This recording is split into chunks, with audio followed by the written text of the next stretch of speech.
ఏముంది జస్ట్ 5 ఏళ్లే. ఈ 5 ఏళ్ళు ఎలా గడిచిపోయాయో తెలీదు. ఇంకా వచ్చే 5 ఏళ్ళు కూడా ఇలాగే గడిచిపోతాయి అని జగన్మోహన్ రెడ్డి నిన్న భారీ ఎత్తున స్టేట్మెంట్ ఇచ్చాడు. ఆ స్టేట్మెంట్ ఇచ్చినంత తేలిగ్గా పరిస్థితి ఉండబోవట్లేదు అనేది ఒక చిన్న అనలైజేషన్. దానికి నిదర్శనం ఏంటి అంటే, ఇదిగోండి ఇక్కడ చూడండి. ఏపీ మాజీ ముఖ్యమంత్రి జగన్మోహన్ రెడ్డి ఇల్లు లోటస్ పాండ్లో అక్రమాల కూల్చివేత. నిబంధనలకు విరుద్ధంగా నిర్మించిన సెంట్రీని తొలగించిన జిహెచ్ఎంసీ సిబ్బంది. మామూలుగా అయితే ఇవన్నీ ఆయన అధికారంలో ఉంటే జరిగేది కాదేమో. విచిత్రమైన విషయం ఏంటంటే ఈ ఈ ఇప్పుడు ఈ ఇల్లు కూడా ఆయన కండిషన్లో ఏం లేదు. మామూలుగా దీన్ని లోటస్ పాండ్‌ని షర్మిల తీసుకొని ఆమె ఇక్కడ నుంచి ఒక పార్టీ నడిపి, తర్వాత ఇక్కడి నుంచి ఆమె ఏపీకొచ్చి అక్కడ ఆమె కొంత పార్టీని నడిపే పరిస్థితి ఉంది. ఇదంతా ఒక ఆపరేషను ఎలా చేస్తున్నారు అనే అభిప్రాయానికొస్తే ఈ ఆపరేషను ఇక్కడ 2 ప్రభుత్వాలు, ఇటు రేవంత్ రెడ్డి, అక్కడ చంద్రబాబు నాయుడు, ఈ 2 ప్రభుత్వాలు దాదాపు ఒక మ్యూచువల్ అండర్‌స్టాండింగ్‌లో ఉన్నాయి అన్న మాట కూడా కొంత ఆధారం ఉంది. ఎందుకంటే ఇక్కడ మీకు రేవంత్ రెడ్డి పోటీ చేస్తుంటే అతనికి మనం అడ్డు తగలకూడదు అన్న కోణంలో చంద్రబాబు నాయుడు టీడీపీని ఒక అధ్యక్షుడిని కాసాని జ్ఞానేశ్వర్ లాంటి అధ్యక్షుడిని నియమించి కూడా తర్వాత వెనక్కి తప్పుకొని కూర్చున్న పరిస్థితులు ఉన్నాయి.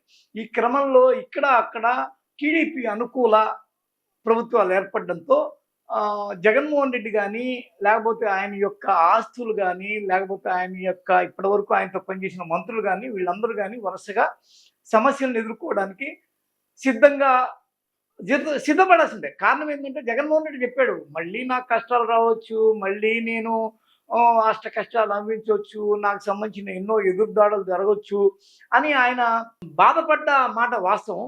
అందులో భాగంగా అనుకుంటా ఇప్పుడు మళ్ళీ రేవంత్ రెడ్డి గవర్నమెంట్ ద్వారా ఏదైనా ఆదేశం వచ్చిందో ఏమో, జిహెచ్ఎంసీ అది పనిగా ఇక్కడున్న సెంట్రీ నిబంధనలకు విరుద్ధంగా లోటస్ పాండ్ ఇంట్లోని ఆక్రమణను కూల్చేస్తున్న దృశ్యాలు ఇప్పుడు బాగా వైరల్ అవుతున్నాయి.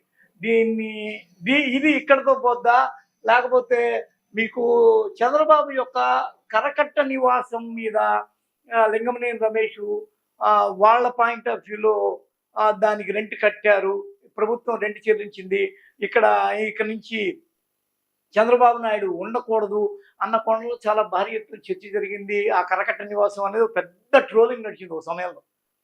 అలాగా తాడేపల్లి ప్యాలెస్ వరకు ఈ యొక్క కూల్చివేతలు మొదలవుతాయా? అయితే మనం మాట్లాడుకోవాల్సి వస్తే 100% లేదు. మీరు ఎక్కడైతే బుల్డోజర్‌తో ప్రజావేదికని కూల్చి మీ కూల్చివేతను మొదలుపెట్టారో, మేము అక్కడి నుంచి అమరావతిని ఇదే బుల్డోజర్‌తో అమరావతిని నిర్మించే ప్రయత్నం చేస్తామని వాళ్ళైతే ఒక పంచ్ డైలాగ్ ఒకటి కొట్టారు.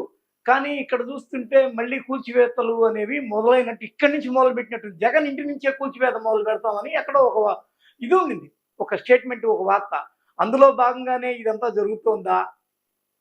దానితోడు నిన్న కూడా టీడీపీ లీడర్లైన అయ్యన పాత్రుడు, ఆయన మిత్రుడు ఎవరో మరి ఎవరితోనో కలిసి ఆయన ఓడిపోయాడు కానీ చావలేదు, పాము చచ్చే వరకు కొట్టి చంపాలంటారు, ఆ విధంగా జగన్మోహన్ రెడ్డిని కూడా మనం అలా ట్రీట్ చేయాల్సి ఉంటుంది అన్న కోణంలో వాళ్ళు మాట్లాడుకోవడం, ఇది ఎక్కడ వరకు వెళ్తుంది? దానితోడు వాళ్ళ మాటల్లో ఒక మాట వచ్చింది, ఒక అంశం ప్రస్తావనకు వచ్చింది. తెలంగాణలో కూడా ఆయన చాలా బలంగా ఉన్నాడు, ఆయనకి చాలా ఆప్తమిత్రులు, రాజకీయ మిత్రులు, లేకపోతే అర్ధ బలాలు పుష్కలంగా ఉన్నాయి.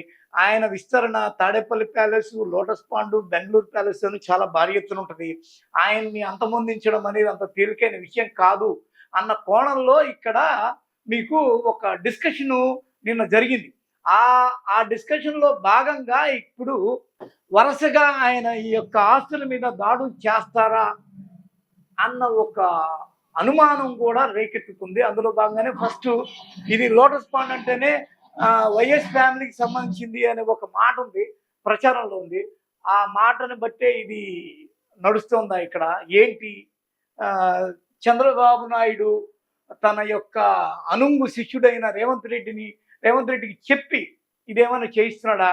లేకపోతే జిహెచ్ఎంసీ సొంతంగా ఒక నిర్ణయం తీసుకుందా?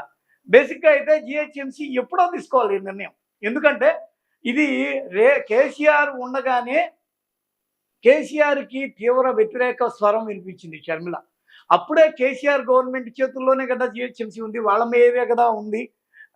అప్పుడే ఈ కూల్చివేత కార్యక్రమాలు ఎందుకు జరగలేదు? ప్రత్యేకించి జగన్మోహన్ రెడ్డి ఓడిపోయిన ఈ సందర్భంగా కొన్ని వారాలు కూడా కాల, ఈ సందర్భంగా ఆయన ఇంటిగా పేరున్న ఈ ఇంటిని దాన్ని నిబంధనలకు విరుద్ధంగా నిర్మించారని కూల్చివేత దేనికి సంకేతం?